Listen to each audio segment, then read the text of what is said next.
Good morning, good evening. This is another edition of Hong Kong House of Cards Changeling Edition. We'll be starting with the Duke calling in Nathan Adams, Knight of the Realm, to speak with him. Nathan will roll up, dressed in his armor, because he just kind of goes around in it now. And then walk in. I'm assuming he told him like the main court building or whatever. Yeah. Okay, he'll walk in, wait to be addressed. Nathan, it's good to see you. Duke Arth, how are you? I'm well. So two things to discuss.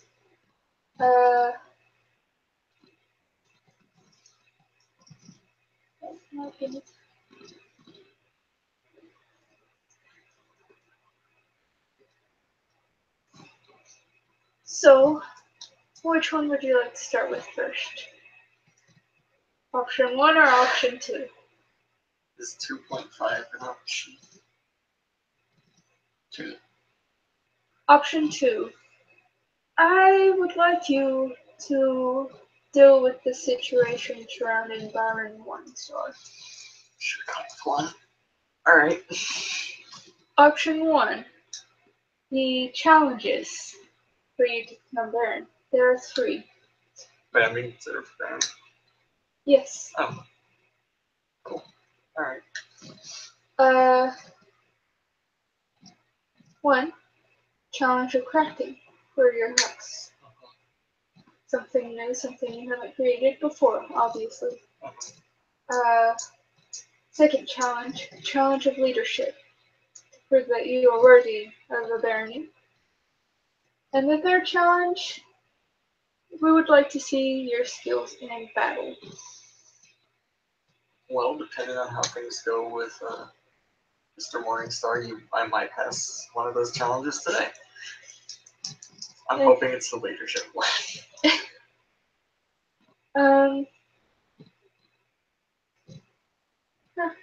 think that would be all today, unless you have anything you need to discuss with me. Alistair's gonna be my squire, right? If you wish. Okay. That's all I had.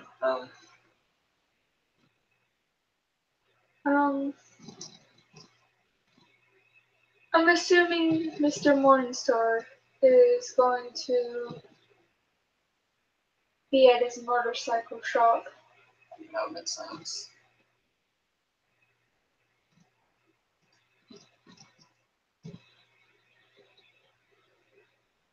I'll head over there. See if I can find out. Have a good day. You as well, Adam. He'll hop on it and head over to the motorcycle shop. And enter said motorcycle shop. Well, when you get to the shop, you see that the windows are closed and boarded up, and the door appears to be braced from the other side. In that case, he will knock on the door. Who is it? It's Nathan. Oh, not a jump. You can come on in. And then you hear click, click, click, click, shuffle, shuffle, click, click, click, shuffle, shuffle, and the door opens.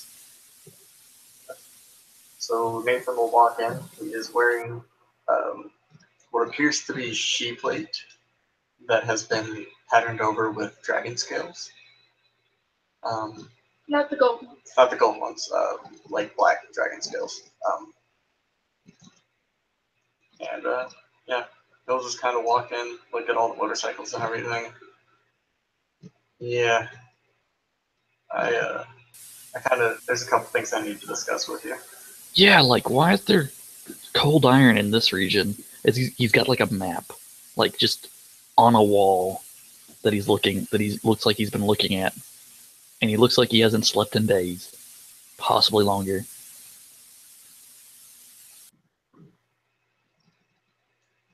I couldn't tell you why. I try not to touch the stuff.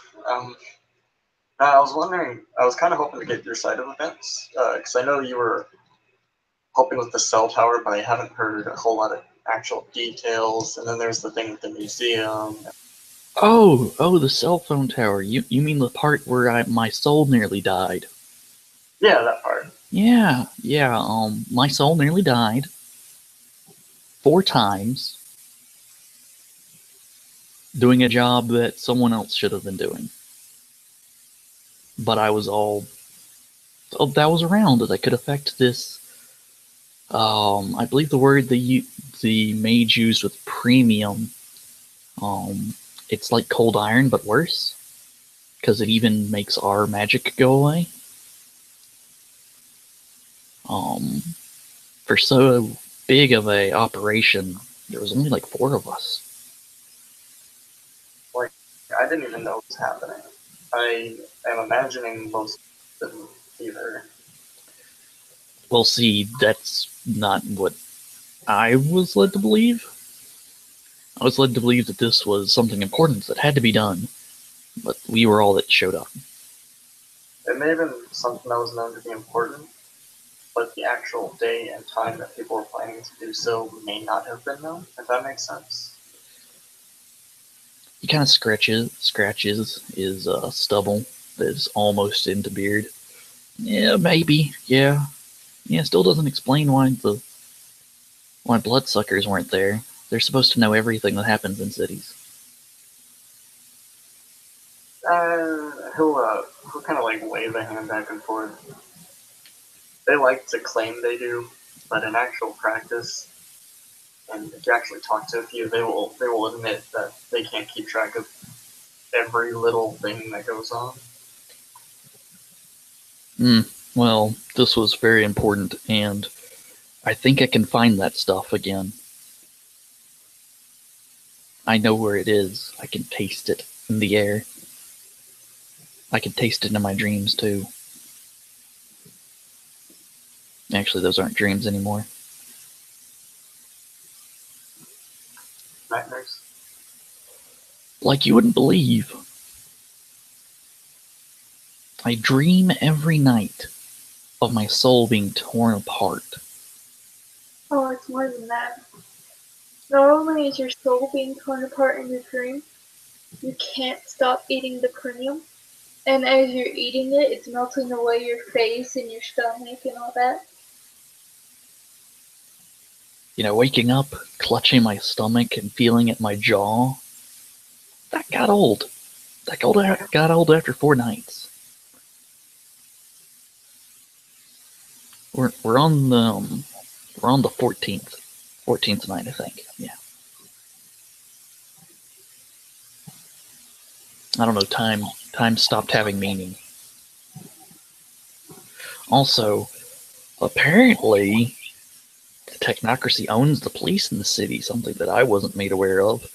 And now one of my friends is dead. Worse than dead, soul dead. He's not dead. The Duke, Sir William and Bainu, and I went and busted him out once we were made aware of the situation. And see, I just thought, hey, he'll call me if he needs bail. But nothing. No information. Everything went quiet. So I thought maybe, hey, he already posted bail, but he hasn't been around. He's recovering. Yeah. I bet he is. Oh, that end, you look at the back wall where he used to have a big house, like banner, and it's been covered over in white. Yeah, that happened too. What? You were being considered for House Darien, correct? Yes. They're known for their hospitality and everything. Yes. You have to, I'm not saying you didn't do a great thing. You nearly sacrificed everything that makes you you And that's great. More people should appreciate that. I'm with you on that. I completely understand. But the problem is, you vandalize neutral grounds. You completely spat in the face of Miss Ramirez's hospitality. And if she hadn't been there playing cleanup, if she hadn't been able to fix everything and fix people's minds, you could have broken the right to ignorance, which is a big deal.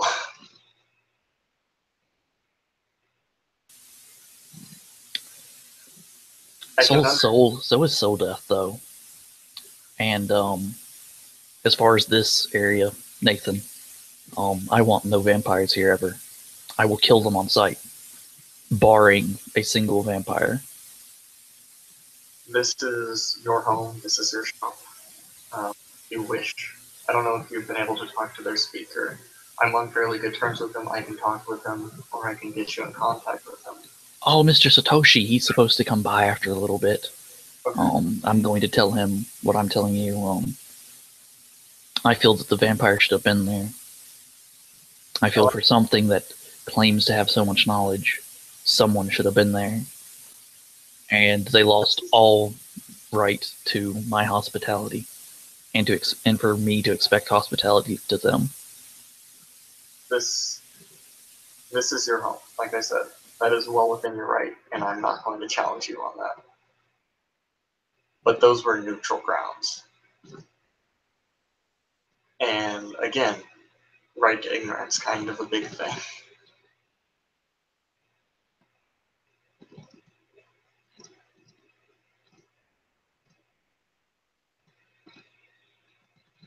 A lot of people come in here, a lot of knights, a lot of barons, whatever, or what has happened would just execute you on the spot.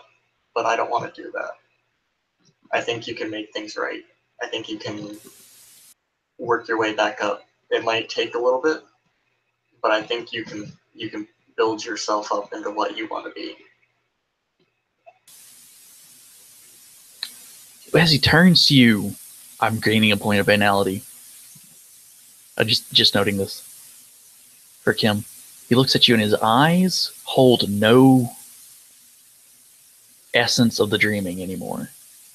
And he just looks at you with dead eyes. I don't care what they want me to become anymore. I really don't. What I want is to be left alone from now on. To deal with the fact that forever and ever I will have nightmares. I will remember forever and hunt down technocracy till the end of my days. I see no reason to work with most of these houses, most of these nobles. You're not a chump. You will always be not a chump. You will always have a place here. I will always listen to your advice. I would offer you an oath of friendship. This is how much you coming here and speaking to me one-on-one means to me. But I am losing the dreaming. And I plan to go out with a big bang. I just have to find the technocracy before I can do that.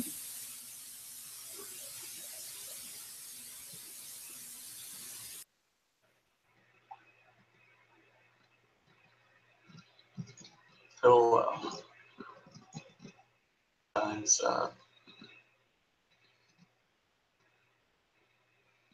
you say you're losing the dreaming. I don't think you are. I'm sure you're possibly a little bit closer. I know that couldn't have had a positive effect on you, what you ate and what you've done. But there's ways to make things better. You don't have to go on a suicide mission all by yourself against them. I took down 2 Apache helicopters.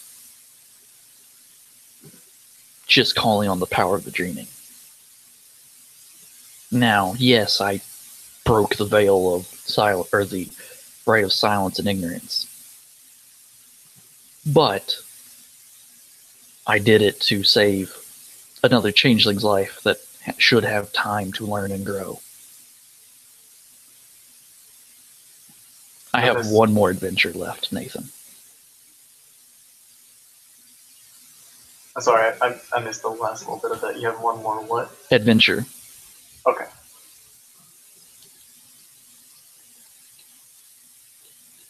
My mind is no longer my own, and I will make it mine.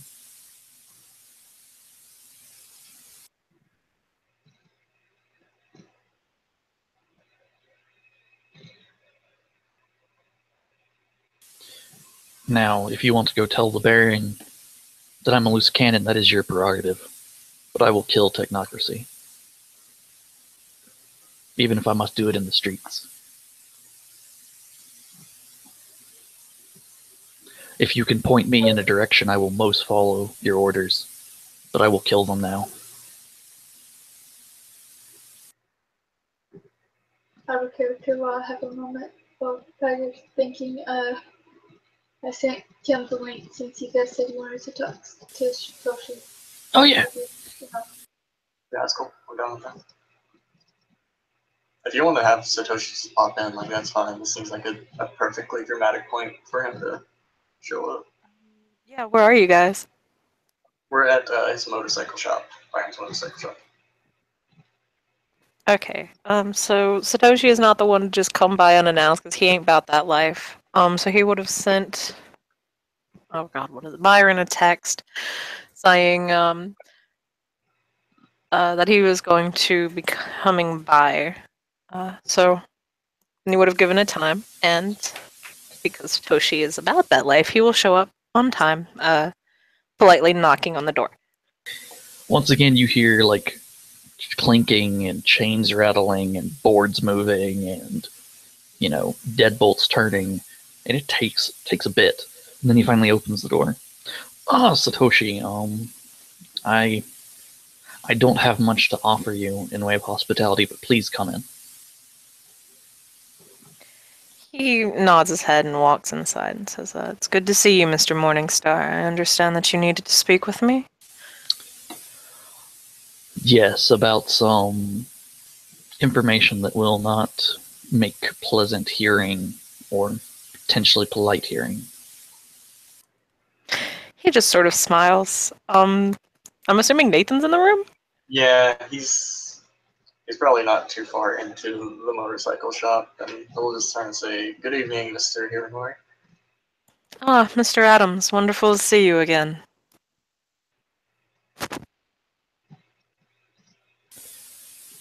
I'll step away and let you guys deal with your business. Do you mind if I step into your back room, Byron? No, go ahead. There's bikes up there if you want to play with them. You know, tinker, whatever. He'll nod and step out and let you guys do your thing. This is my home, Satoshi. This is my sanctuary.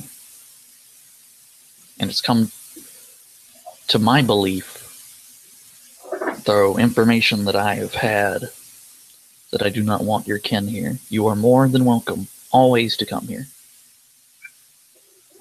For you have always been polite to me. And you have been an honorable man. He clasps his hands behind his back and he looks very thoughtful and he says, and what exactly has the House of Staves done to offend you in such a manner that apparently I am now the only one allowed to come here? There are things that happened 2 weeks hence, or 2 weeks prior, rather, excuse me, that nearly caused irreparable damage to myself. I feel that from everything I know of vampires, that they know pretty much everything that's going on in the city. That is what I've been led to believe. While it is true that there are those of my kind who stay very up to date with matters that are going on in the city, even beings as such as we are not infallible. I have heard rumors of what has gone on 2 weeks ago, mostly because of the news, but I did not know of this prior. I brought down 2 Apache helicopters with full armaments, trying to kill me and 3 others. Congratulations. Doing that nearly killed me, though. As Take- is something worthy of a feat of strength that large.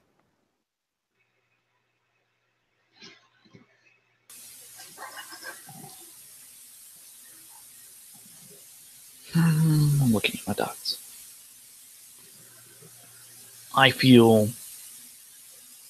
slighted that no member of the House of Stays was there to do battle, to do anything, other than nearly get us killed, but that's... well, I don't know that was a vampire. It could have been, though. It came out of the sewers. Had a huge crocodile with it. I will correct you there, it is an alligator. But then a few questions for you. 1, did you announce this on the museum billboard, saying that you were going to go, you and a group of people were going to go and destroy the tower? 2, did you specifically make it known to my kind? Because as the speaker, I believe it should have been my duty to spread something like that among my kind, and yet I did not hear anything of this until days after it had been done, when the city was announcing it as a PLA terrorist attack. And a third question, did the alligator and the creature that came out of the sewer ever physically harm you? Or did it just speak? It spoke and made threatening gestures and menacing words. And words hold power, Satoshi. Words can make helicopters fall from the sky. We will get back to that in a second. I believe there are still 2 other questions which need to be answered. I assumed that all of you knew about all of this, and just merely chose not to do anything. If I might be a bit vulgar, isn't there a funny little quip about how assuming makes an ass out of you and me?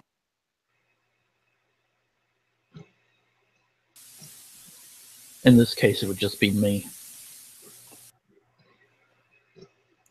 He smiles and then says, I understand what you mean that words have power. Trust me, I know more about that than others of my kind possibly do. But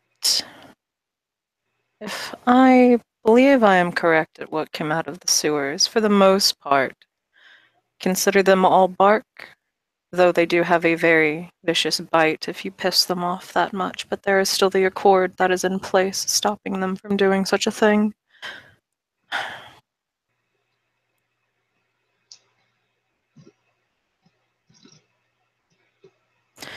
So, while they might have been speaking up a big game, they are still bound by the same laws that I am bound by, that every one of the members of these houses are bound by, so nothing would have happened.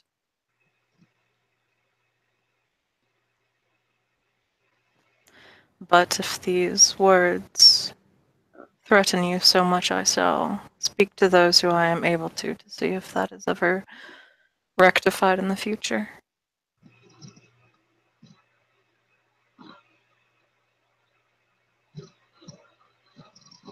Though, and I haven't spoken to Miss Ramirez about this, but you did deface her museum. And if I might be so inclined to say, I do find it perturbing that you wish to ban everyone, except for me, from your establishment, yet walked into the establishment of one of the members of the House of Staves and defaced it. Are you afraid we shall be as petty as you and do the same to your building, Mr. Morningstar?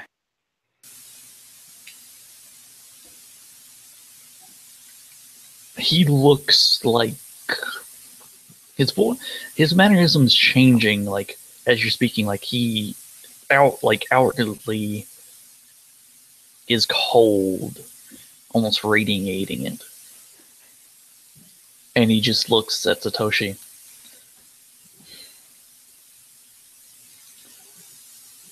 I wish to kill none of your kind, but when they enter this place, if my will still stands, I will freeze them solid. All I want to do is hunt technocrats now. I want to hurt the technocracy, I want to hurt them, I want to destroy them, I want to rip their still beating hearts from their chests, freeze it into a nice ornament, and put it on the shelf. Mr. Morningstar, I don't believe you understand the gravity of your situation right now. You have defaced property which is not yours, property which is held underneath the control of a member of the House of Staves, and you are making requests of us and threatening us when we have offered you no harm. I don't believe you understand where you are standing at currently.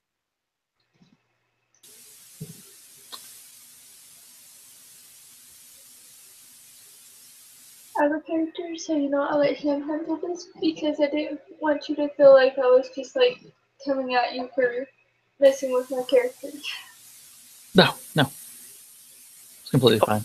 Yeah, see, like, Satoshi hasn't spoken to Adriana about that at all. He's just heard the rumors and he's pissed off. As much as he can be pissed off anyway. He's got that cold anger thing going on. A little bit.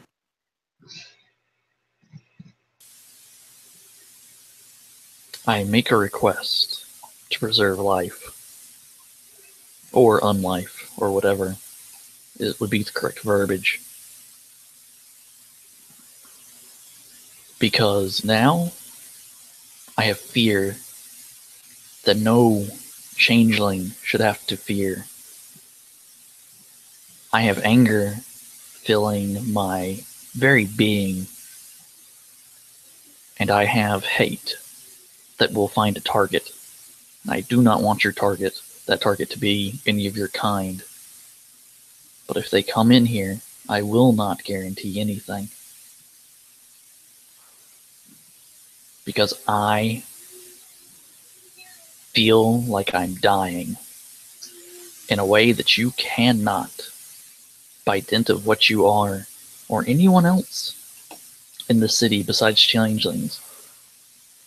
None of you can understand the level of death I feel.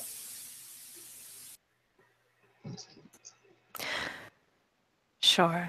Let us say that only you and your kind are able to feel the pain that you are feeling right now. That does not give you any semblance of right to make the kindred in this city out as your attackers.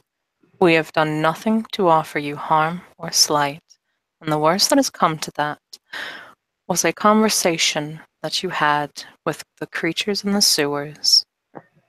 Then you attack us because you assumed wrongfully that we did not go to this mission out of spite, when in fact we had no idea that this was going on. And yet, you then say that if a member of my house comes in to your establishment, you will kill them because you are angry and unable to control your own emotions? No, that is not how this works. And I am sorry that you see it that way. But you have offered us slight. You have harmed us first by destroying and defacing the property, which I have already said of who. And then, because you are still unable to control your emotions, you threaten to harm my kind.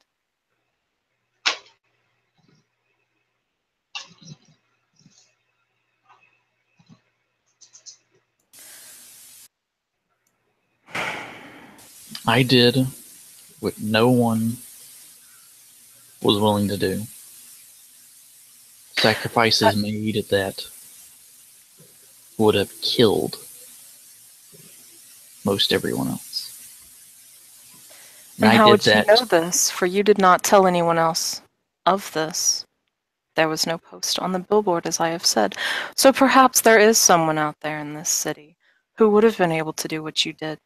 But because in your, let's call it, lack of judgment to proclaim your plans among the supernatural communities here, we have only seen your strength.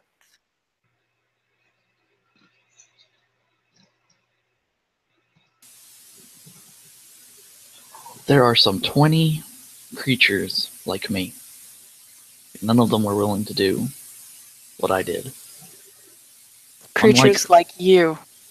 But there are more than just you and creatures of your kind in this city.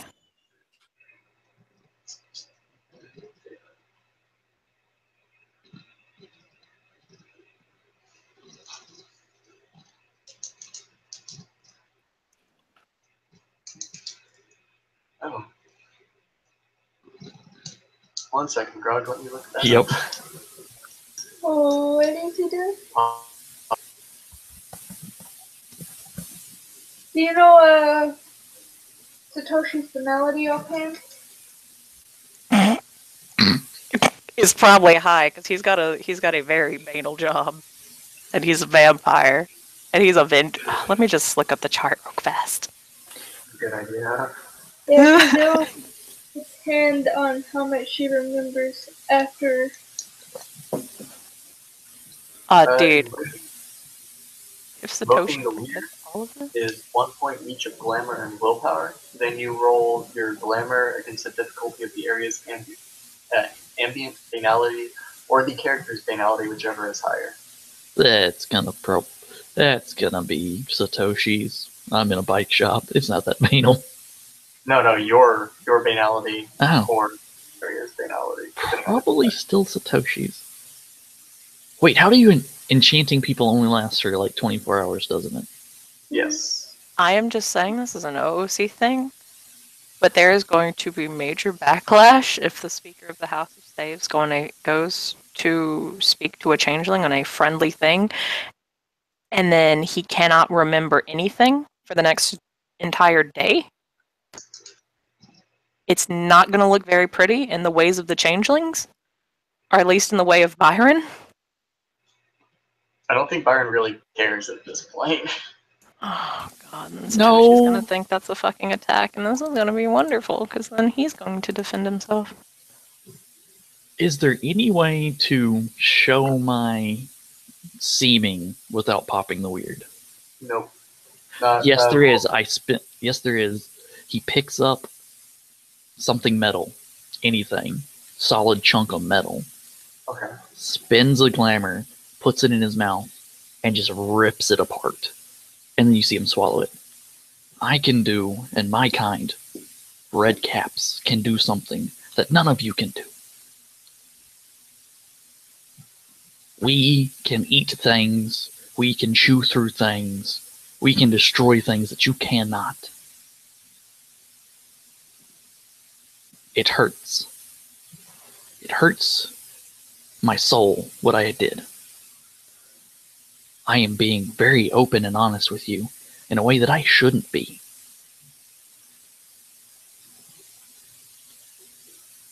Because this is not something to be shared with lightly.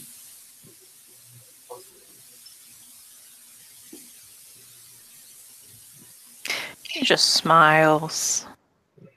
It's that smile that never reaches his eyes, because I don't think the dude has ever had a smile that's reached his eyes ever in his fucking life. I'll give him one. Oh boy. At Tiger's vampire lore is exclusively vampire boners. I mean, Satoshi knows about those already. He's a vampire. But Nathan knows everything. Okay, so he just sort of smiles and says, okay. Congratulations once again. But, sure, you were telling me all these things, but I don't really see how they correlate. Yes, you ate the tower apart, but I'm sure there are others who have other powers to destroy things of that nature. Eating it probably wasn't the best idea, especially if it caused you all of this harm. That still does not mean that you get to make my kind out as your aggressors.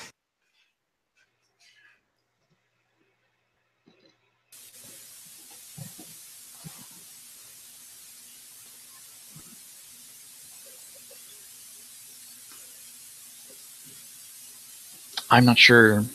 Mm, what is it to cast an oath? The person has to be willing too, doesn't he? As I'm looking at it. Yes. The oath of silence. Yes.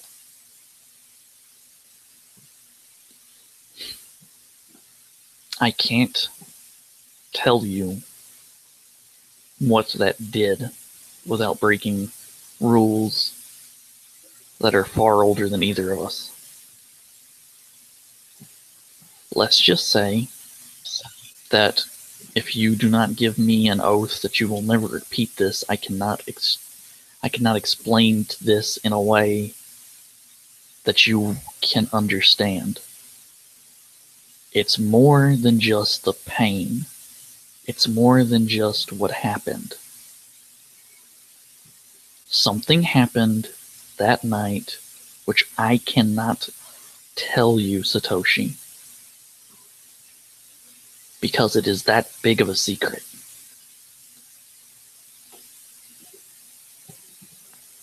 Nathan will knock on the door leading to the room at this point. You can enter, Sir Nathan. He'll walk in. Couldn't help but overhear it.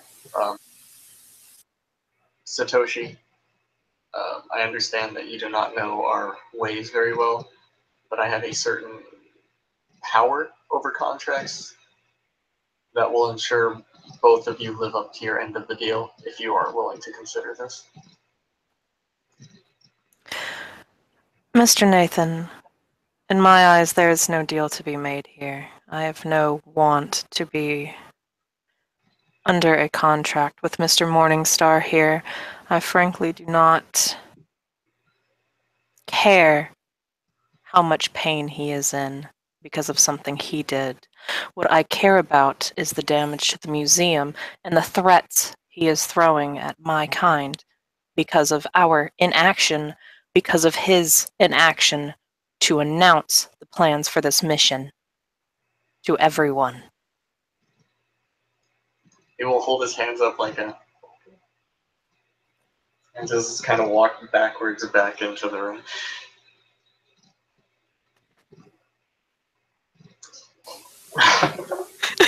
I'm sorry, Nathan. Nah, he's just like, I'm gonna offer my help. Oh, they don't want it. Alright, I'm gonna leave them to their thing again, I guess.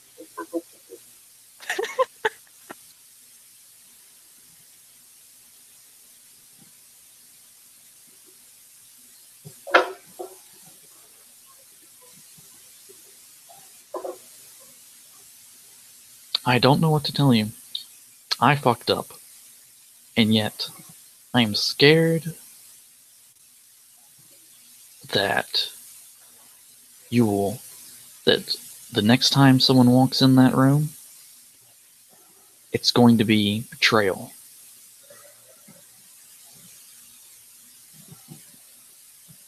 Because you live,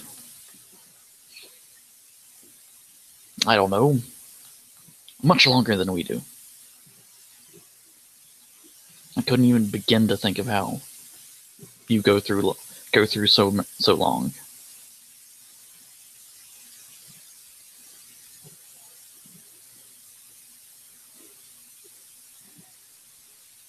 But I do know one thing.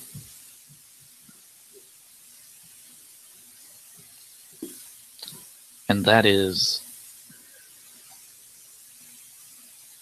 nothing ever goes by without... Oh shit, I can't remember the word. Fuck me. I don't think that's the word, though. Nope. That's up. No. What he's trying to get across is every action has a reaction. And reactions cause reactions. But he can't say it like that because that's really banal and mathematically relevant. Okay, so basically what he's trying to get across is like, I done goofed, and now I'm afraid of the reaction from the kindred, right? Yeah, because there's a lot of them, and there's one of me. Okay, I got you. So, Satoshi, you know what? If you want to roll a P&E to see how Satoshi looks right now, you can. I don't have empathy. I'm a red cap. What do you expect? Okay, So, just roll straight perception, like. Yeah, well, you know. Got a little bit of that.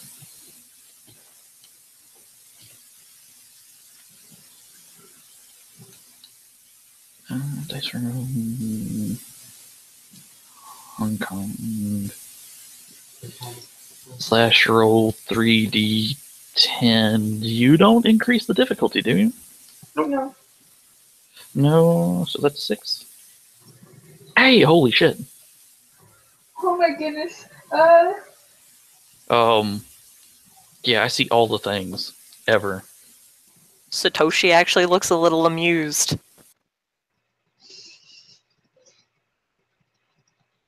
Like, he does. He got 3 tens on 3 dice. Good lord. Jesus. I see all the things.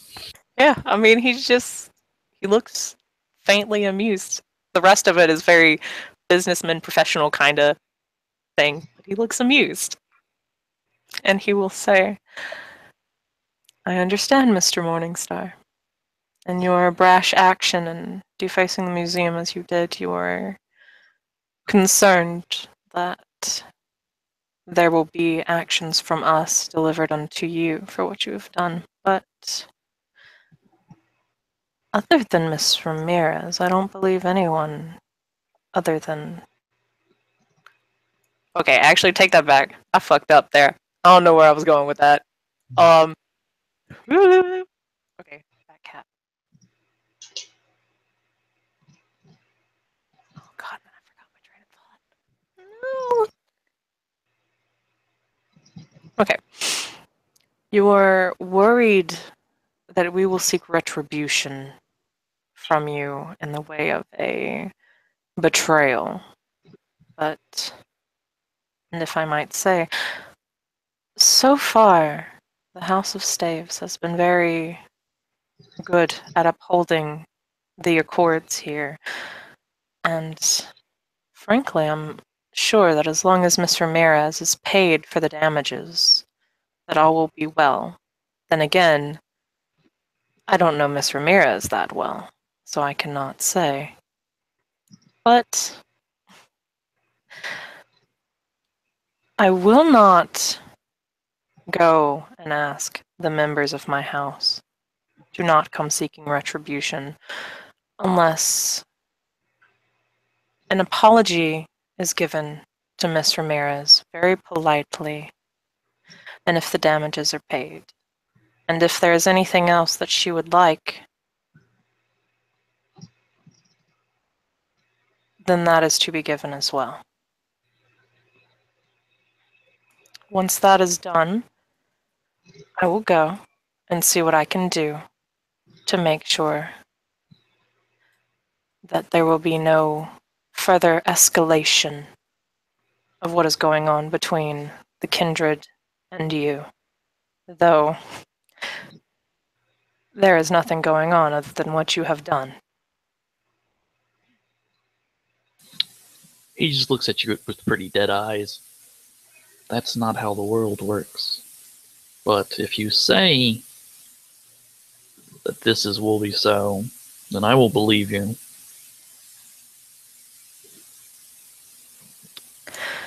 I'll tell you a secret.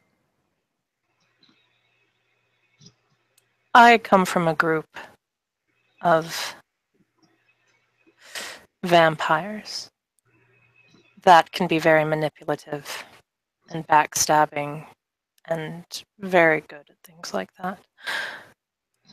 I have made it a personal goal, a code of honor, if you will, of being honorable to my word.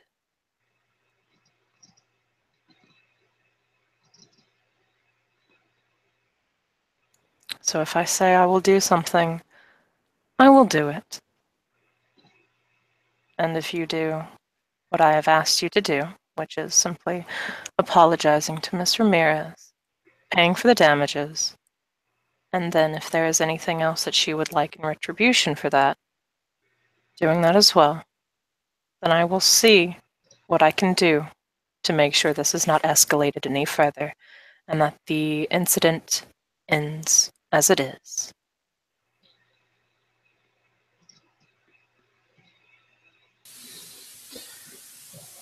You do realize that her demands will have to go higher than me. I can't just give her anything.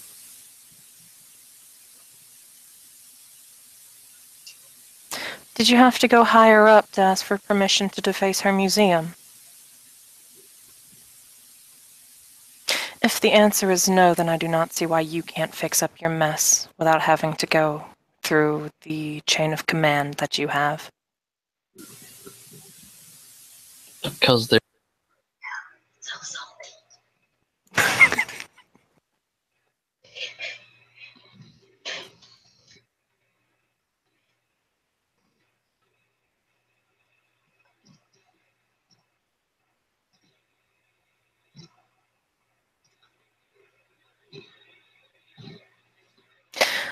I will continue by saying Miss Ramirez is a very reasonable woman, so I don't think she will make any demands that are too crazy.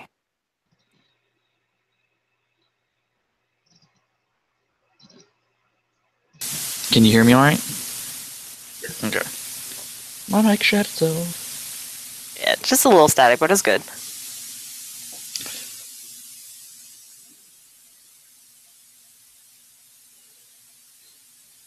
If it does not break the accord, I guess, and the laws of my people,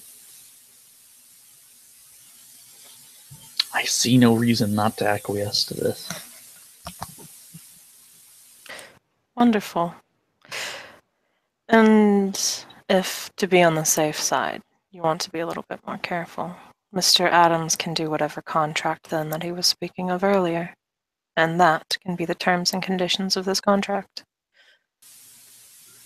I agree to this. He goes and knocks on the door. We'll walk back in. Nathan, before you come in, there's a bag next to the door. It's got some glowing bottles in it. Bring one with you, please. He'll grab one and walk out with it.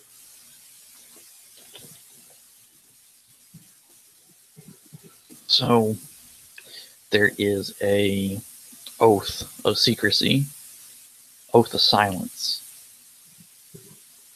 And I want you to have a better understanding of why I might have done this. But I can't tell you, except if you agree not to say anything. And I will agree to your terms and conditions. Mr. Morningstar, you were trying to change up what has already been established. No. I will not do this oath of secrecy or this oath of silence because I have people that I need to report to as well, because there are people above me as there are people above you.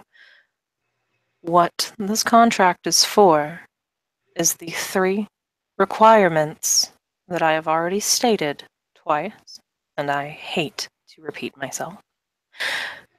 under the condition that if those 3 requirements are met, I will speak to my kind and make sure that nothing happens to you because of what they have done or because of them. That is what this contract is for. You will not be changing it up right now. No, I just said I agree to that. I want to tell you something that how do I put this in more plainer language? I will agree to all these conditions that you have set forth. I want you to know something very special that will help you to understand why this happened. But there you are wrong. I don't really care why this happened. I just want to make sure it never happens again.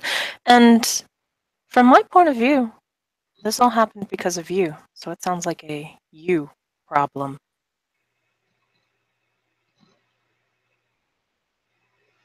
And I'm sorry if that sounds harsh, but I'm not going to be bound into anything else to understand you. Because Nathan? frankly, Nathan will reach into his pocket and pull out a pen and a piece of paper and say, whenever you two are done, just let me know what the terms and conditions are, please.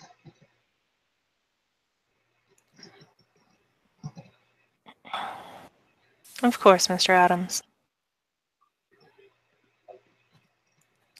The terms for this is that Mr. Morningstar will apologize formally to Miss Ramirez for the damage that he has done to her museum, that he will pay for the damages that he has done to her museum, and that if there is any other conditions that Miss Ramirez wants, then he will do those as well, given that they are reasonable and will not break the accords. Or the laws of my people. I will not be made a outlaw to solve this. He nods in agreement with that. Nathan will write all of that down onto the piece of paper. Draw 4 lines at the bottom, and the pen over to Byron, say sign here, date here, please, and point at 2 of the lines. He does. You see that he writes Byron Morningstar app and then draws a line through a little section and then dates it. He will hand the pen over to Satoshi, point at 2 lines, say sign and date here, please.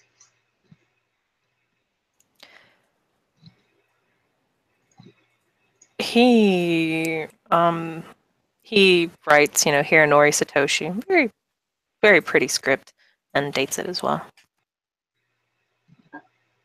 At that point, he will put his thumb in his mouth and bite down, and I will take a lethal for this. And he will he'll wait a second to let the blood well up to the thumb, and then press it onto the contract at the bottom of the paper between the 2 names. So I drew up a contract, I bit my thumb, and gave it my signet thumbprint. Was that drop my idea? Or my difficulty, right? It starts at 8. It goes up by 1 because Satoshi is involved. Okay. So, since you made the contract yourself, that'll drop it by, you think 1 is fair? 1 or 2, because it did take a little bit of time too.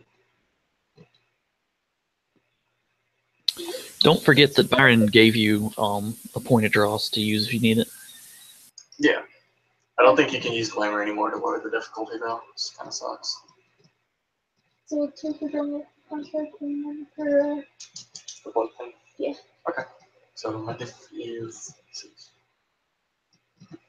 And I have to do contracts plus actor, since it involves Satoshi, and that's my lower. Fine, getting into it. You can spend that glamour to increase your actor level, though.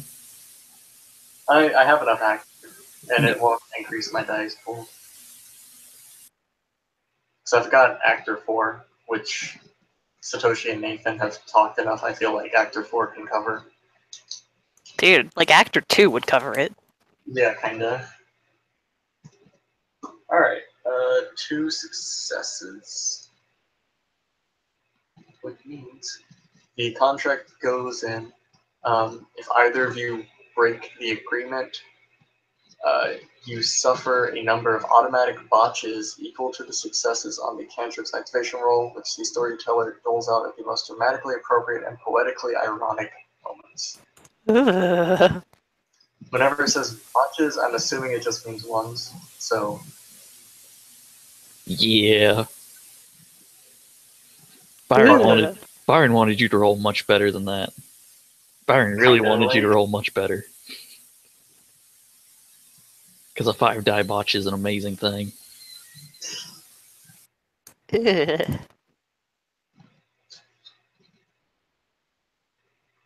he will, after that, he'll turn to the two of you and say, should this contract be broken, fate itself will dole out an appropriate punishment for the breaker. And then he'll pull out a little band-aid and put it over his thumb. Is it Hello Kitty? No. It has some clocks. Oh, Death or worse could happen with breaking this. Oh, I was Much. thinking. My bad. Much, much worse. As he just looks at Nathan and like nods his head. That being said, trust both of you to do right by the contract. I feel like we all respect each other here enough to fulfill our agreements. To the letter and the spirit. And if you guys want to roll a perception empathy on that, by all means, perception of the humor. on Nathan when he says that. Nah, Nathan's a cool dude. I see nothing. Dude, Satoshi's totally gonna do it. Oh, I'm sorry. His first perception empathy was 310. And this one, No successes. Oh, 2 successes for Satoshi. okay. So what Darn one. Satoshi, sorry, my bad, sorry. what Satoshi gets is that it is not so much a threat as it is him simply kind of trying to emphasize, like, if this contract is broken, I will be the one to ensure reparations are made. He doesn't mean it threateningly, he is just letting you both know, like, what might happen should the contract be broken. Of course, Mr. Adams. Wonderful.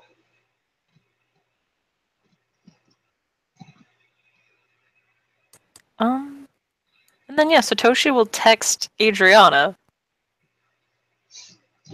and it'll pretty much say, so I've spoken with Mr. Morningstar, and dealt with the situation for the most part. Mr. Morningstar is to give you a formal apology, pay for the damages, and if there is anything else that you want in retribution for this, then that is also to be done, as long as it does not break the accords or the laws of his people. You get that thumbs up emoji that I send all the time? He doesn't know how to respond to a thumbs up emoji.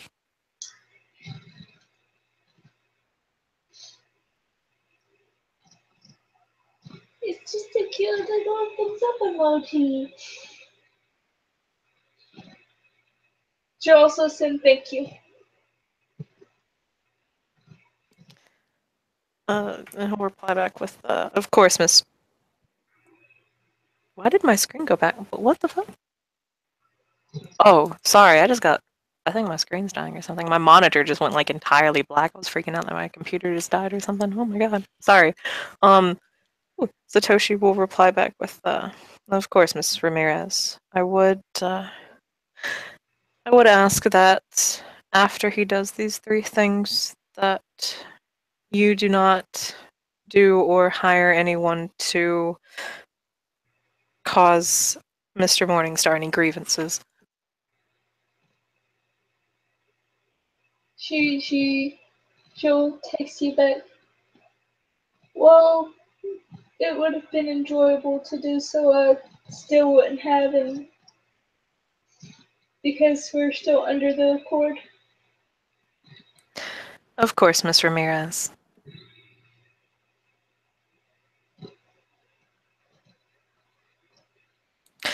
So he'll put his phone away, and then he'll look back to Nathan and Byron and kind of incline his head slightly and say, apologies for that.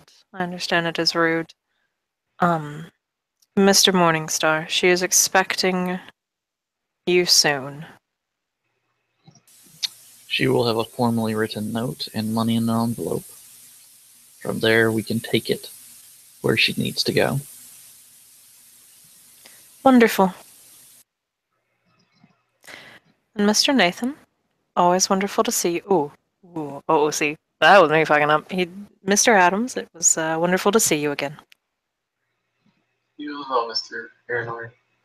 I hope you have a pleasant evening. You as well. Mr. Morningstar, if that is all. That is all that I require of you, Mr. Satoshi. Wonderful. Have a good evening. I bid you the same. And Satoshi will head on out. And then Byron will lock the door repeatedly behind him. And then turn to Nathan. You know. Wait, hold on, does that break it? I don't think it does. Talking doesn't break it. But it's the dreaming, fuck me. What? I just had random thoughts of things and stuff. Very bad things.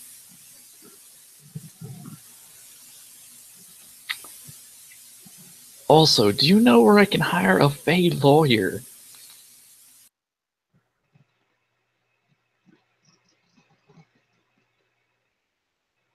He'll actually have to think for a second on that one.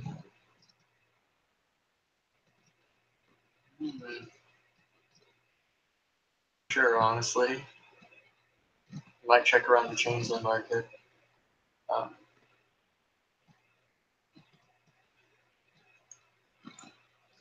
of character, he asked for everything that you guys were doing the terms. So if you guys left something out. Yeah, because he started, doing the lines where we had to sign before Satoshi finished. Oh, shit. So that was never said. Satoshi's into the deal. You're lucky he's actually an honorable bastard, and he actually will go through it either way.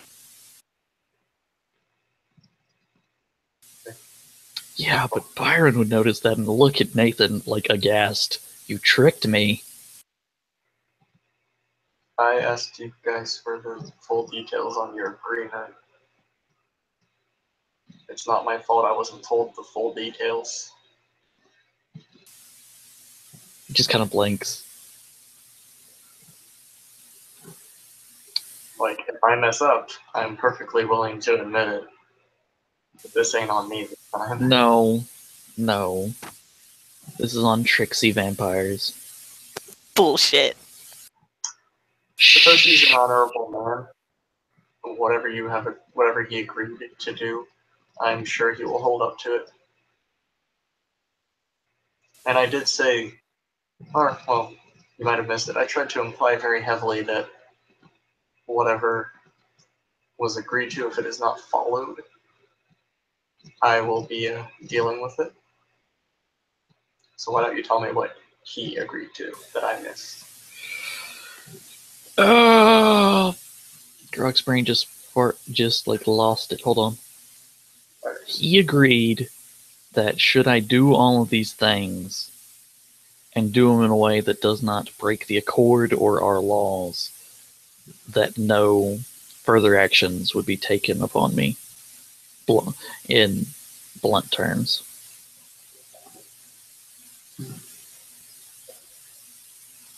Alright, well, should you find any evidence of the House of States trying to take actions against you for this whole thing after you've dealt with this whole situation as you have agreed, let me know. I will. That settles half the things I was sent here to discuss. The other half is your friend. Yeah, I'm not sure what to tell that man.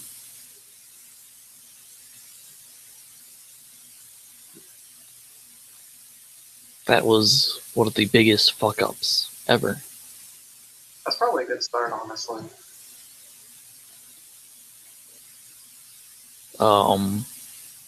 The right of, what is it? The right of safety and secure. To Right. rescue him.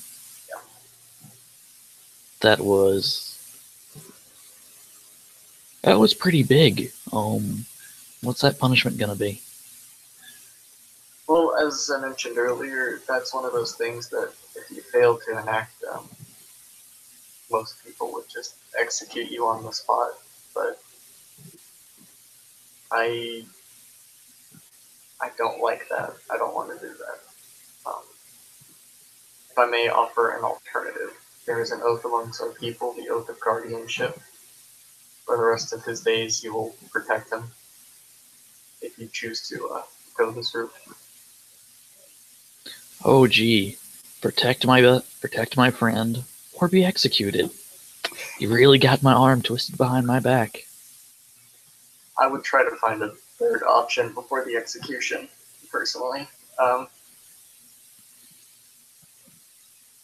Like I said, I think there is a very bad stereotype that red caps get.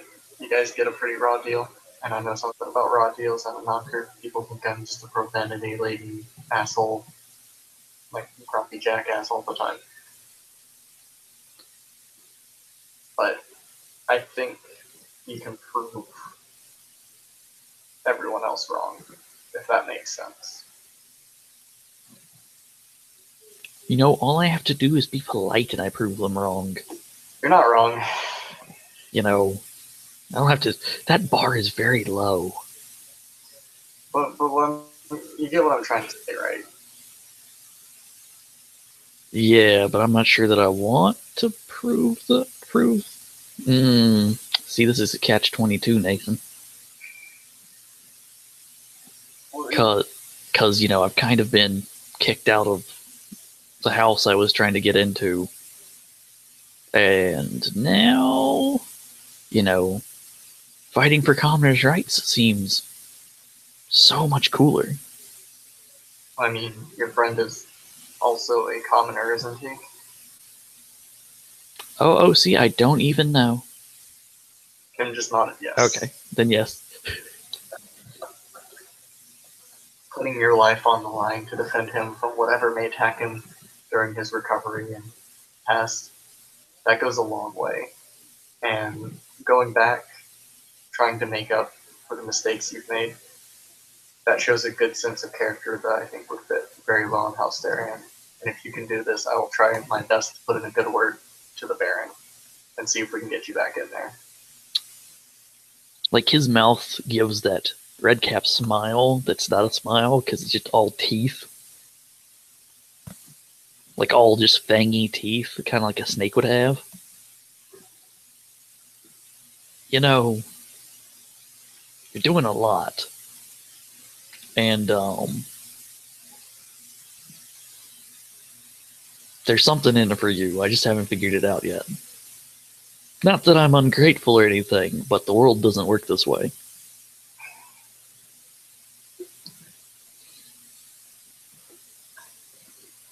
I won't deny there is a little bit in it for me.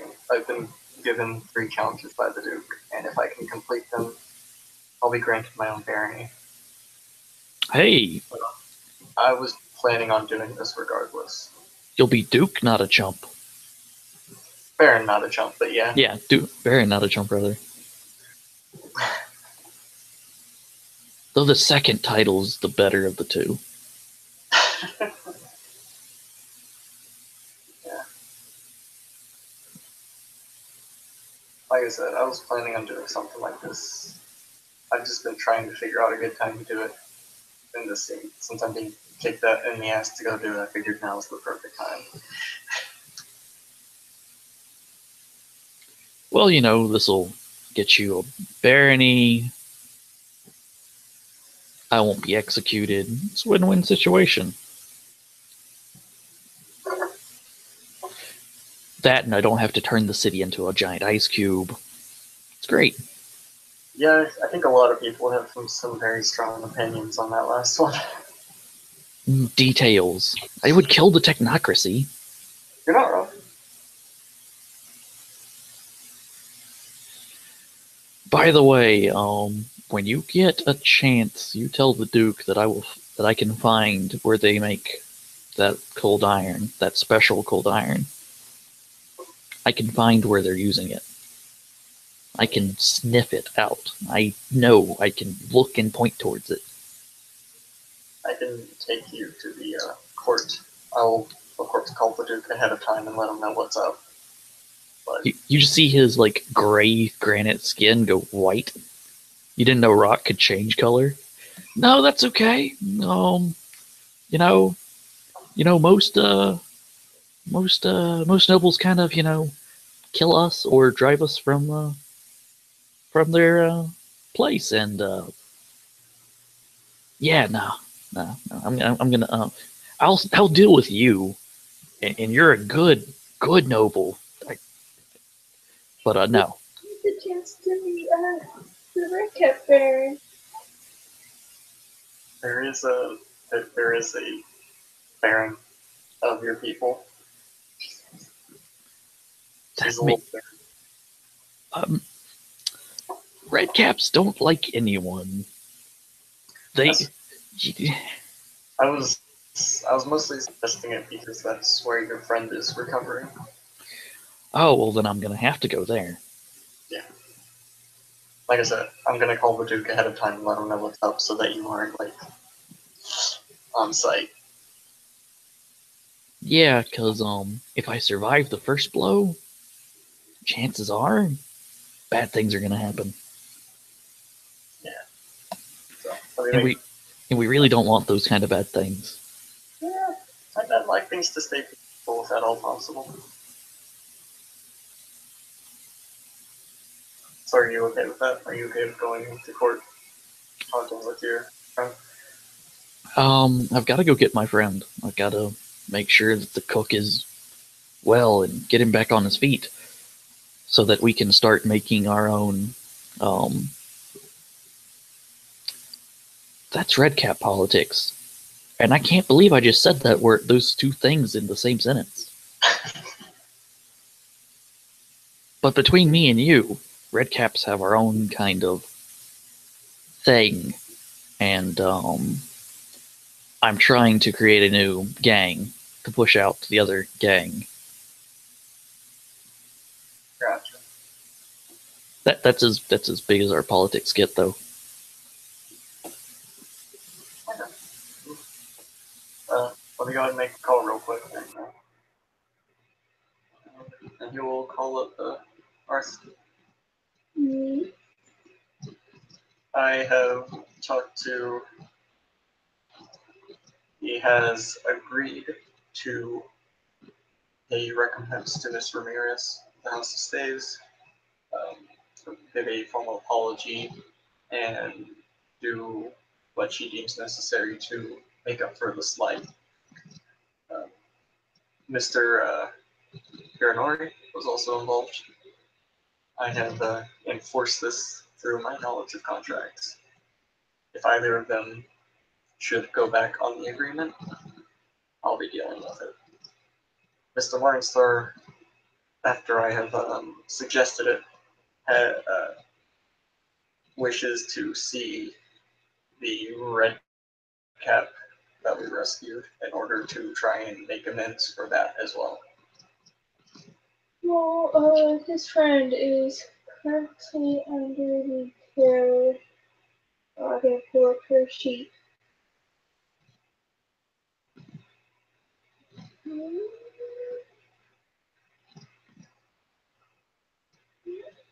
There it is. Baron Ona. Which house? House Baylor. All right. I don't have her contact information. Could you possibly do me a favor and let her know that I'll be bringing him to meet with the red cap and that no harm should come to him, that he's under my protection? I will attempt to do so, but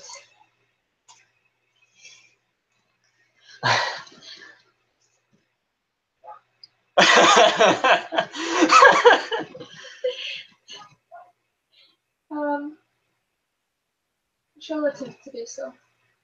Okay, well, thank you.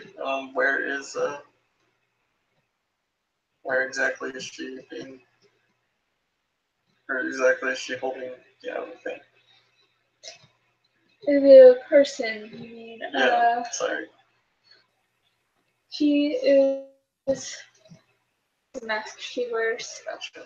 until she decides to show her face, so you might want to drop it inside chat. I kind of can. Okay, that's fair. Just send it.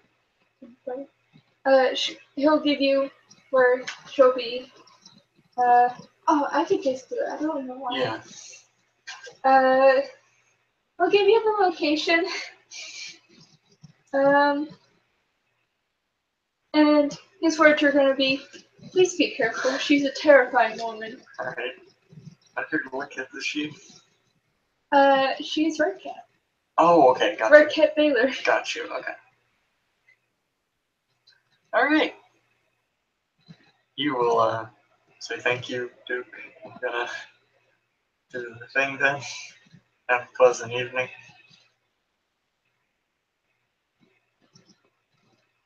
And you will hang up and turn to Byron and say, he is being held under Baron, you said it was Una? Ona. Ona. Baron House. Ona. House Baylor, I heard. Yeah.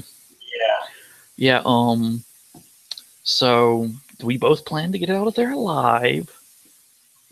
So, Out of character, I sent you a picture. Me and your PMs. That's a mask that she wears.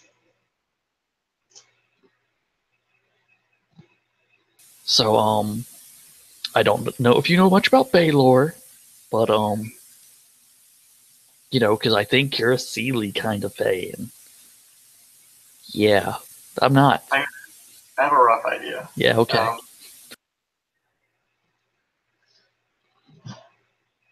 That being said, I am the man who's wrong. If she really wants to try anything, I have made it known that you are under my protection. Oh, no, I'm not worried about myself. I'm worried for you.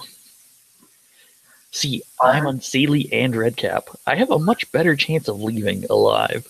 Byron, it is common knowledge that I shoot lightning out of my eye. I'm just saying,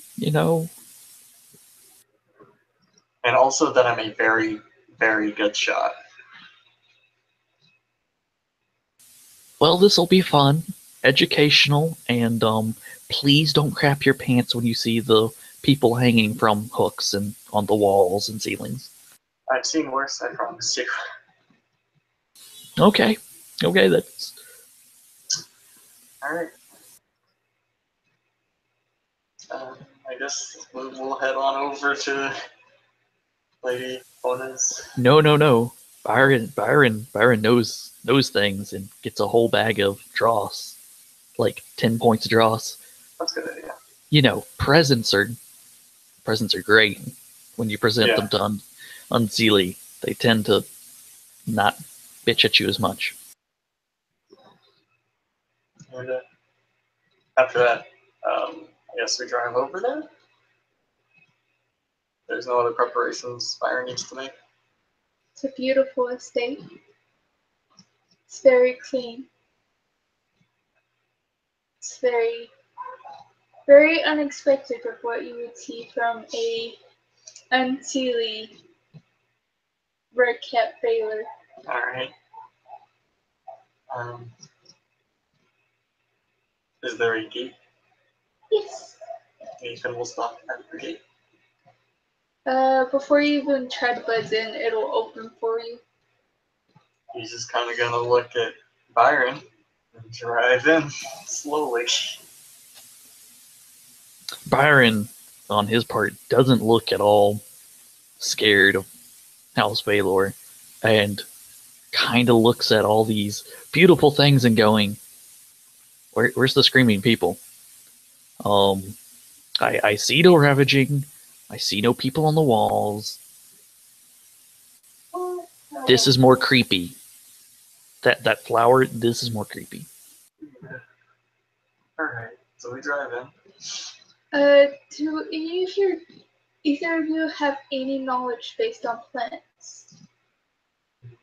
Nope. He can pretend to, but no. Okay.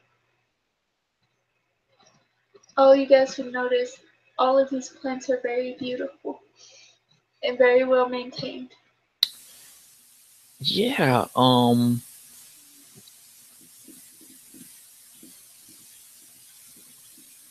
yeah, I got nothing to tell me what plants are unless Redcap lore might affect it. I've Miracle Alchemy. No and no. Greymare? Enigmas? You might want to try Enigmas. Investigation. Sure. I got. No. Well, what's the diff gonna be? We'll say 8. Oh, what? Consider very, very. I'm gonna spend a willpower because I can. I'm gonna get one success because I spent a willpower.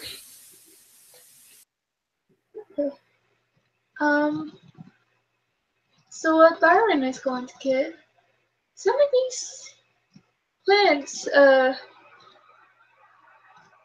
they reflect some stories. Some famous stories that are kind of based around poison. Are we talking like Nightshade Bloom, like Black Lotus? These plants are much more poisonous than that. Nathan, just an FYI, don't touch any of those plants or eat them, or possibly sniff them. Got it. So. All right, so the pretty flowers, they're not actually. Now I know why this place is deadly. So what were you saying? So we continue driving in until we reach the house. Okay. So we reach the house. Butler comes in here too. He has a surgical scar on his throat, and the house is dead silent. Huh. Okay. This is starting to get more on my level here. Okay. We needed to speak with a guest of the owner's estate. He'll gesture for you to come in. Walk in. What's he look like in the dream? It's one of her squires. One of her squires. Mm-hmm. So what different? I don't know. Eshu. I haven't looked at that detail yet. Okay, but Eshu. Because Because that's really bad, cutting out an Eshu's throat so he can't speak. Yeah, that's Baylor right there. That's pretty Baylorish. Yeah, that sounds like a good idea. So there's like, you see about 4 or 5 more people as you're passing through the house as he's leading you through. Couple of them are mopping this red streaks off of the pure white floor. Yummy. It seems you're following the red streaks. Kinda. But every person you come across has those surgical scars on their neck.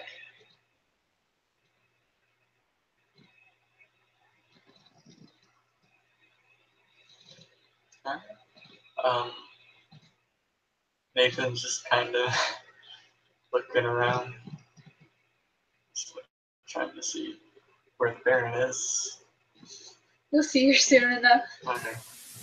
Byron's like, oh, dude, this is pretty great. Pretty cool. Okay. So, you finally see the Baron, and you completely recognize she is the Baron. Not because she's wearing the little Baron thing or anything. But because she doesn't have a fucking surgical scar on her throat? That she's wearing that mask I sent you a picture of. She's wearing this gorgeous dress. It's white, it's long, even the sleeves are dragging on the floor. But all of the pieces that are dragging on the floor are stained red and brown. And it smells awful. And she'll turn and face you guys. Good evening, Baron Alna. It's a pleasure to make your acquaintance. I'm Sir Nathan Adams of House Doodle.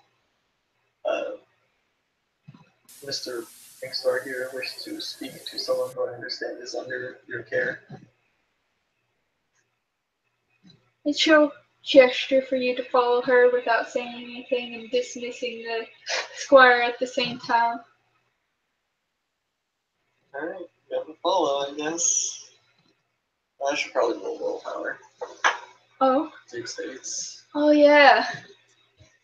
That's a thing. I think it's alright, 2 successes on good. Byron's not even disturbed by this. Is Byron going to say anything to the Baron? Nope, he has not been spoken to. Therefore, he is not saying anything. So she leads you to a room. She'll unlock it for you. It's locked from the outside. And allow you guys to step in. Nathan will step in. Byron steps in as he's told to. And I'll look behind you and you guys see the Banal AF red cap.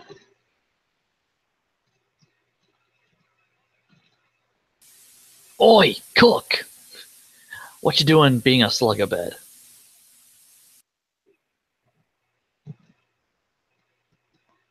Do you want to play him or you want me to play him? You play some thing. He looks at you. He looks at Nathan. And looks at you. Looks at Nathan. How come he isn't dead? Because I'm giving him a chance.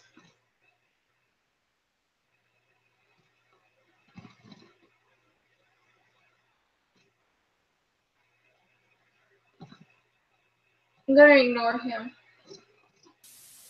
Ugh, how could you ignore me? I had no idea that this would happen. I had no idea that the technocracy was in charge of the police department. No one told me these things. I thought you just bailed yourself out and didn't need to call me to bail you out. and that you were just pissed because you had to spend the night in jail.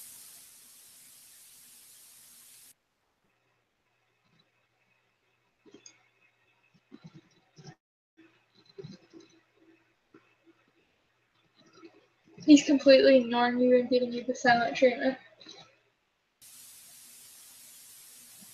He's here to try and make amends.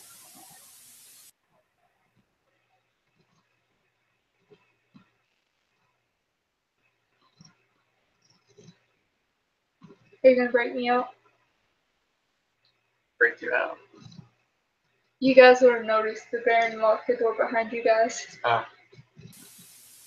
I mean,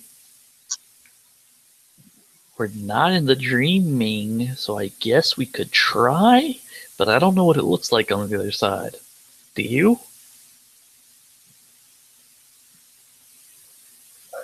I don't know any tribes around here. Does this room have a window? No. He knocks on the wall. How thick does it sound? Does it sound made of stone? It is, sound like it's made out of, concrete. And that it's,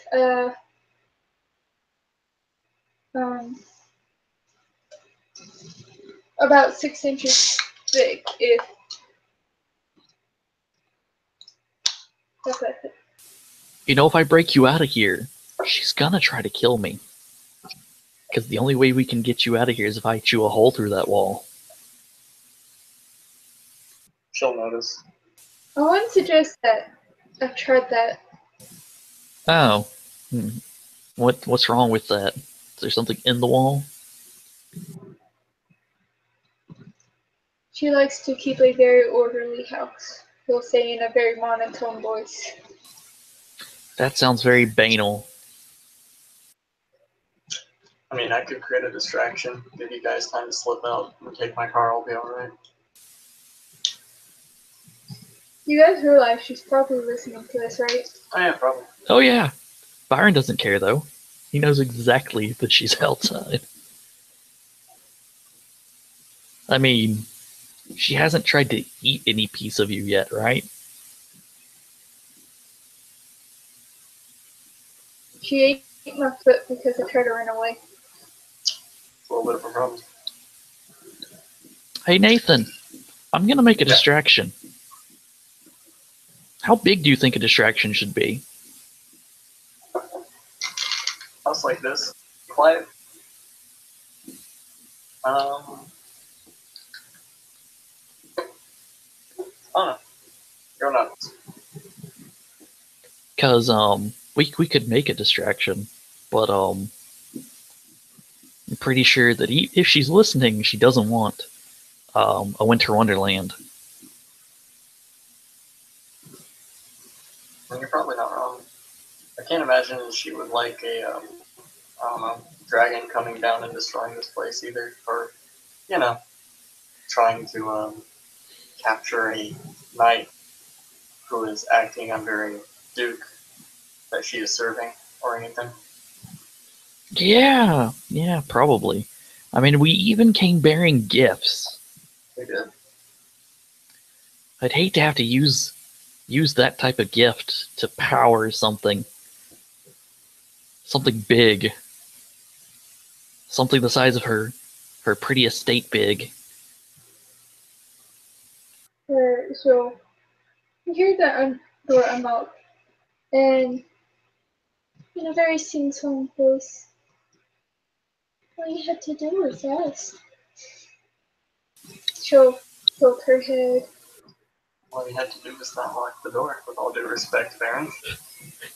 His jaw, his snake-like jaw, kind of like falls to his knees. It's just like that voice comes out of the mask, and she's like, "All you had to say is please," and he's just like, "What?" Shit, I never thought of that. Well, fuck. Says the other red cap. Wait, but you ate his foot for trying to leave. It's a red cap thing. Yeah. Well, So from now on, he's going to be under Byron's. Is that kosher? She'll step to the side with fresh red streaks. Nathan will get on one side of the red cap, like nod to Byron, say, "Hey, help me get him out of here." All right. And as they're going through the door, he drops the 10 dross next to her. Your gift.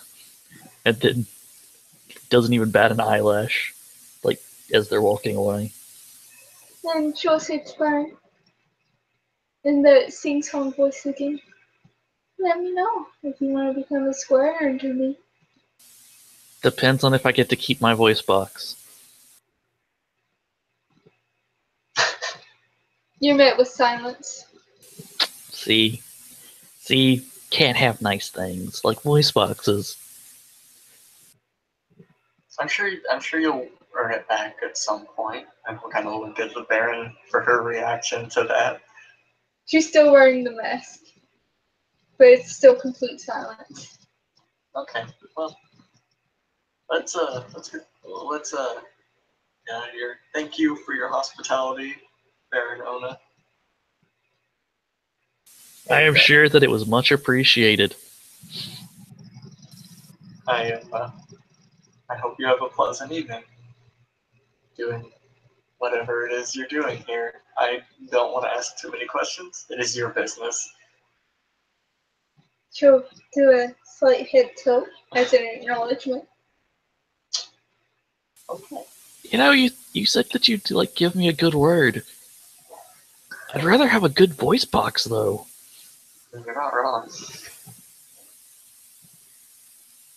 Let's go ahead and get out of here. We'll help carry the red cup. Oh no.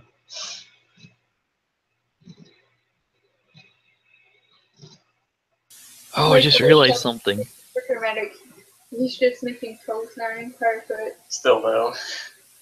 So, you can make prosthetics, right? Right, Nathan? Probably try it. Yeah, we're gonna need to help him with a chimerical prosthetic, because when a red cap eats something, it goes away forever, or for a year and a day. You know, depending on things. Nathan just kind of nods and says, yeah, I kind of found that out the hard way. Did someone bite a piece of you off? Nathan, are you still a man? Nathan, just kind of taps his ear, which is, you can see is made out of wood, and then his eye, which is clearly a fake eye. Nathan, how did you let a red cap try to eat your eye? How could you do that? It was a trick into the dreaming. We were getting materials, and then we passed through a madness realm where a group of them had taken up residence. I got lucky. Before you guys leave, that same Ishu Squire from before comes up with a glass box and a note taped to it. It's got one of the poison plants in it, but it's completely sealed to where it can't be opened. And it will say "for the Duke" on the glass box, and he'll be holding it for Nathan. Nathan, are we supposed to be delivering bombs? Because that looks like a bomb to me, like a biological weapon. I mean, it's completely sealed, and I don't think the Baron would do something that would cause, the rest of the domain to come down on her head. Yeah, that's right. At least not and get caught.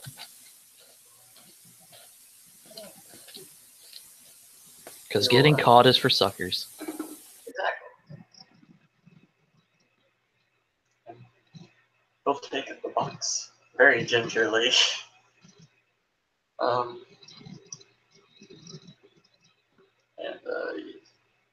Yes. He'll be hurrying to his car. So he kind of wants to get the fuck out of here.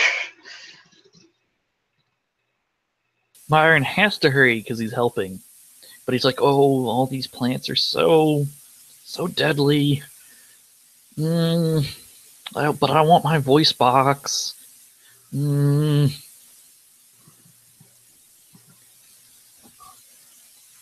Decisions, Nathan. I'd keep the voice box.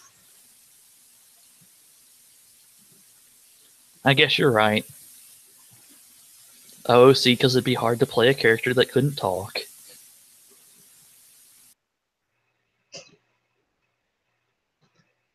Get to the car.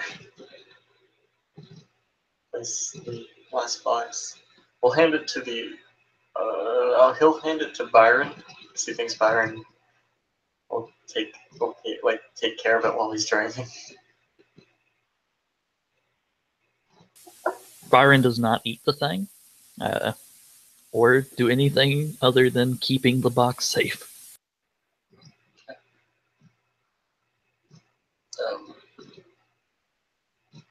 And then I guess we drive to court.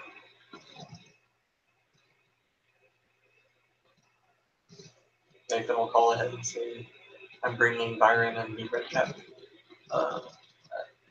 Aaron Ona was taking care of to court. Okay.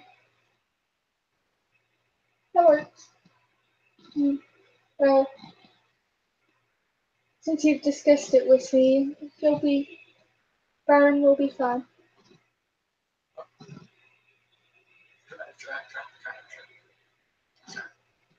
Drive. You hit a couple of bumps in the road. That's about it. I'm not sure if that would freak Byron out or not, but Byron's a fatalist. He expects this thing to explode and kill them all.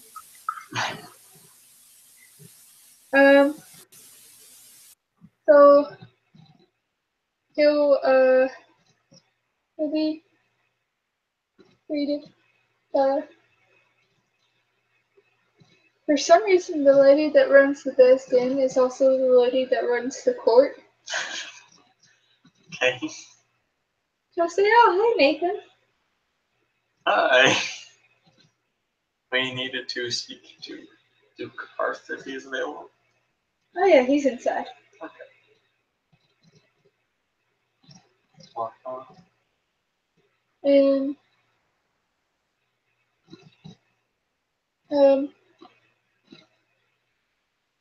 dear, I'm so sleepy. I'm sorry, guys. The Duke will be waiting. Nathan, Byron.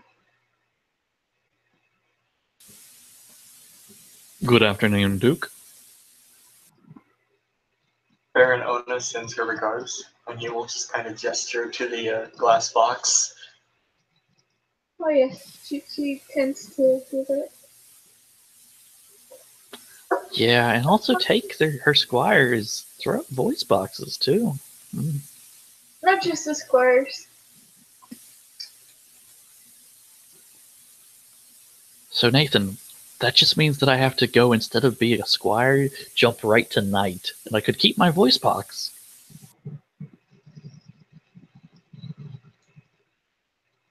I feel like you're gonna want to like work a little bit more before you try going for knighthood. Oh no, I'm gonna work because I'm not going to squirehood. At least not there. Oh God.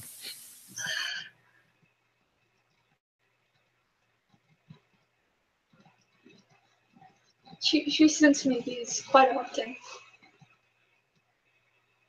They all die because for some reason the boxes are completely sealed.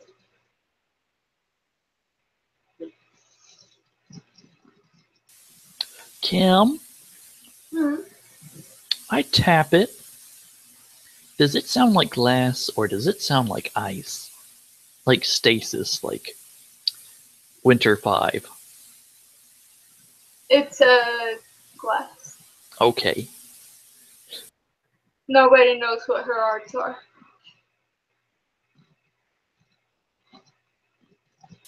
Just Well, checking. her entourage does.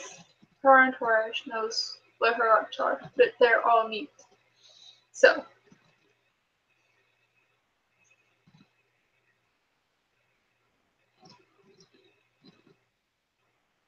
What were you saying before I interrupted?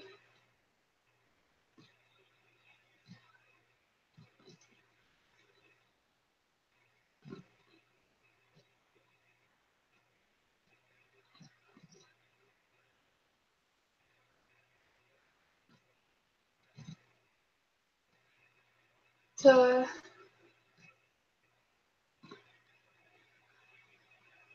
so cool to see that the red cap is missing his toes.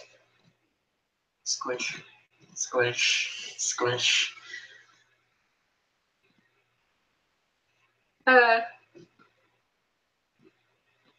She actually told me about that.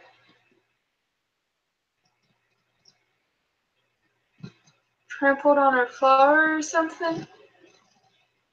Very upset. Apparently, because eating bits of people, you gotta be really upset. Oh. The red cap will say, "Don't ever let me go back there."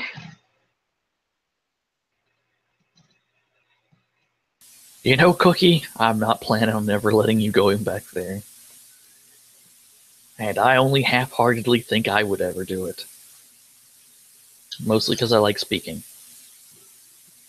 I kind of plan on avoiding that place. Like the plague, if at all possible. But it was only fair to have the red cap represented among the court as well, so. Oh no, I have no problem with having a red cap on the court. Like, that's a-okay. She, on personal level, just creeps me right the fuck out. He just makes like a so-so motion. I was really expecting people hanging from the wall, screaming, maybe demon skin carpets or something.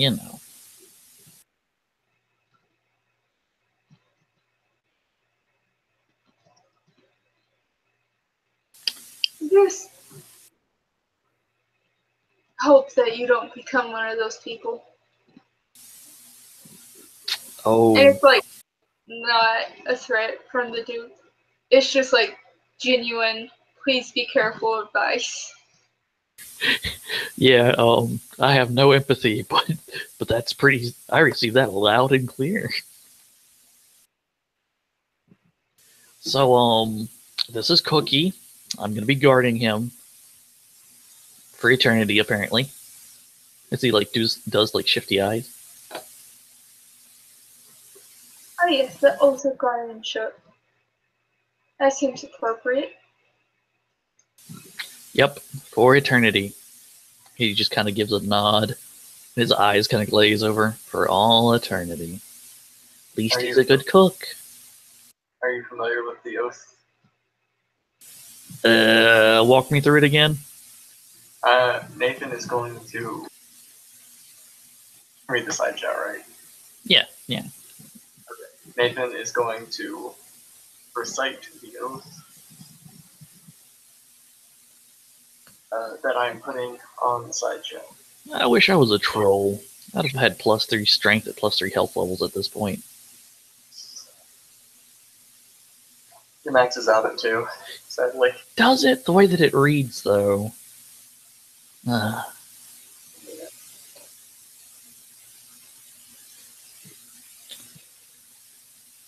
Okay, I just want you to tell you, Cookie, no homo, before I say this. I love you like a brother, but not in that manner. If you tried to start some loving, I would have bitten your dick off. You know, for a man without a foot, you sure are feisty.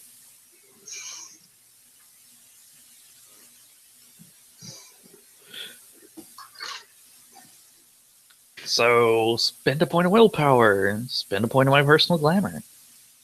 You actually don't have to spend anything for this oath. What? Oh, are you? Wait, are you doing? Is this so you can invoke the weird so you can actually make the oath? This is the Oath of Guardianship, the one that, when you fail it, really bad shit happens? Yeah, you don't have to spend anything for it. Oh. That changed. Let Let the dreaming hear me. As the sun guards the earth by day, and the moon and stars protect the earth by night, so shall I serve thee with all my might. Do I really have to say heart? Nathan will nod. Fuck. My heart and my honor. This my duty I will not abandon. To you, Cookie. No homo. Else many of the stars vanish from my sky and forever haunt my sleep.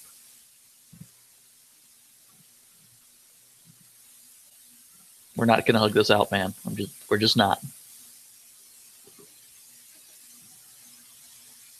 Nathan will look at the red guy. Do you feel proper amends have been made? Well, this is a start. Rocky eyebrow just raises up into his hairline.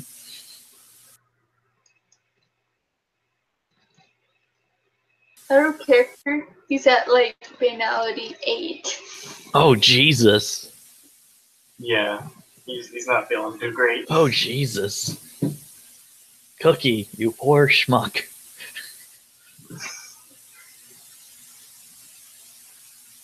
I've got some dross. We can feed it to you, get you a nice hot meal, maybe some jelly beans. We can go scare some kids. It'll be great.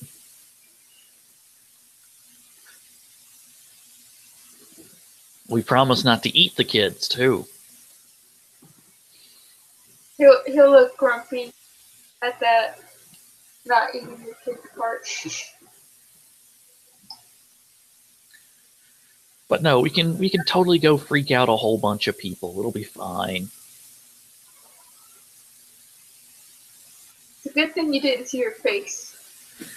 Is that the Baylor thing in her face? No, that's her thing. It's her thing. Ugh. I had to wake up to that every morning. She was wearing them. Hmm? You guys didn't see her face. I know. If she's hiding it, I would hate to wake up to it every morning.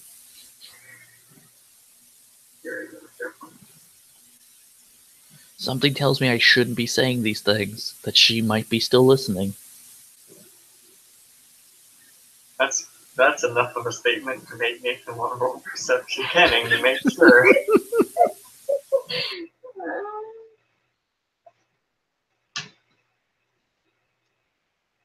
Oh, I do such. Oh, do I get a glamour from creeping out Nathan?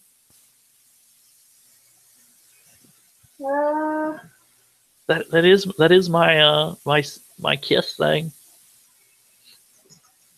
What do you think? Would he be significantly creeped out to give? I mean, probably. Okay, yeah. If the Baron wants to take one, she probably can too. 3. I got 3 successes. Where are you looking? First in the regular place and then in the green.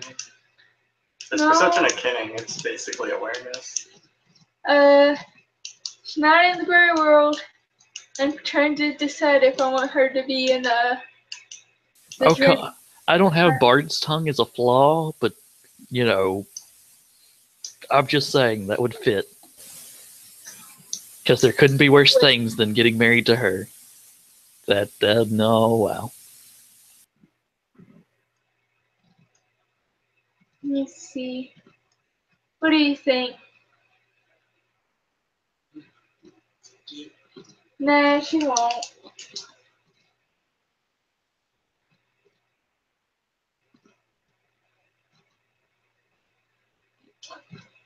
Yeah, no, she's not paying attention to us right now.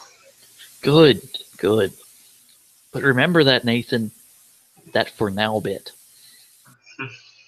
Yeah. She's now met you and seen you. He gives a big toothy grin. Right. She's met you as well, Byron. And from what Yes. she offered you squireship. Wait, what? Yeah, no, at that house she was just like, would you be interested in becoming a squire under me? Oh yeah, that's right. Never mind. Yeah, until I can get a leg up to knighthood, I don't think I'll be able to take her up on that offer.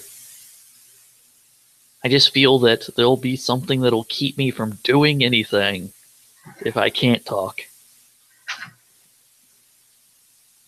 That, and if I can't talk, no one can hear me scream.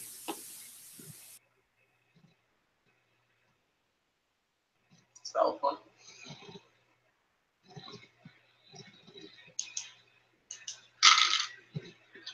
I think she likes the quiet. Huh. Yeah, quiet. Quiet as the grave.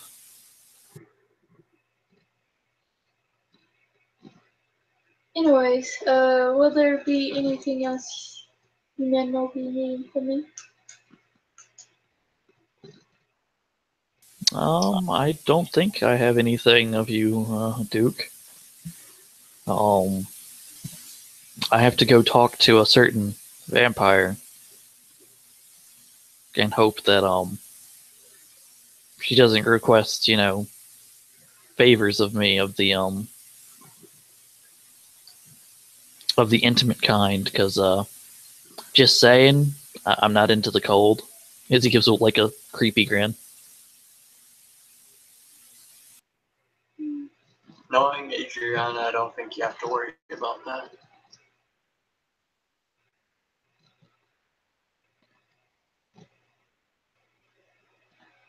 She is, she's not into dudes. Yeah, but maybe she's into statues. You never know. So she's a lesbian. Yes.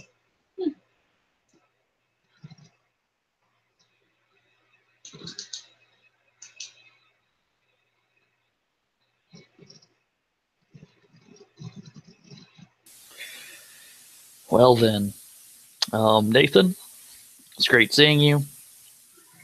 I'll keep you up to date on things, and I'll even let you know how Redcap politics go.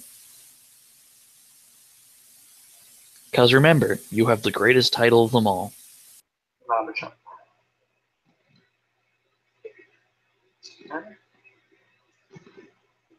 well, good luck with your redemption, Byron. I'm gonna go back to my freehold and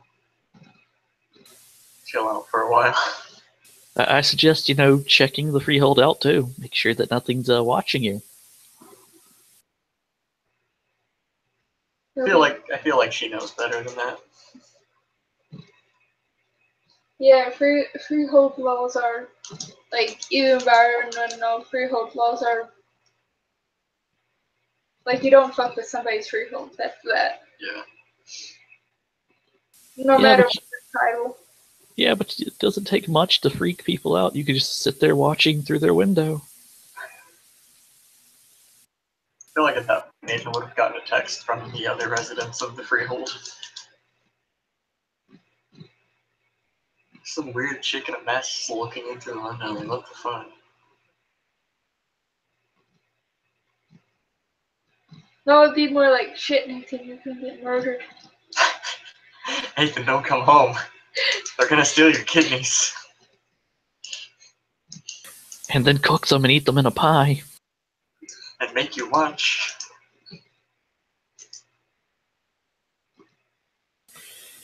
So, Byron is going to call a cab.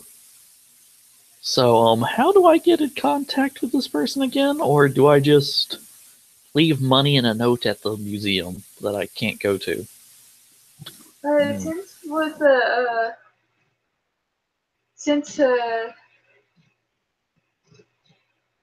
Satoshi has gotten a hold of her and stuff, she would allow you back. At least for a moment.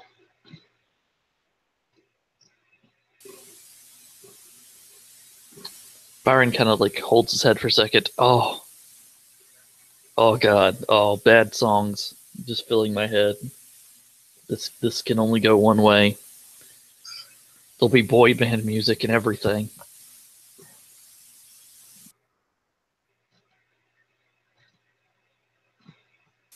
Don't listen to me. I may be slightly crazy at this point. I haven't slept in a week.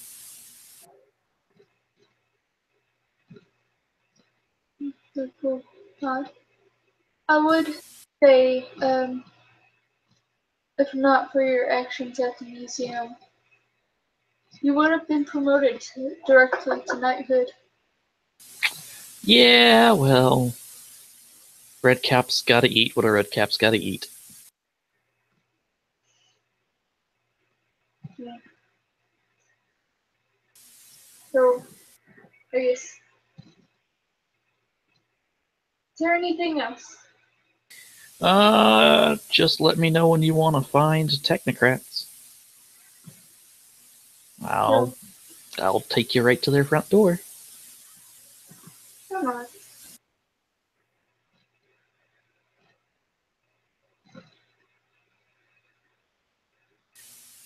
on. He's going to bow and kind of walk slowly with Cookie out the door. And as the door like kind of slowly shuts, he's gonna be like, "Now then, Cookie, we have plans to make. Evil, evil plans. Mwahahaha."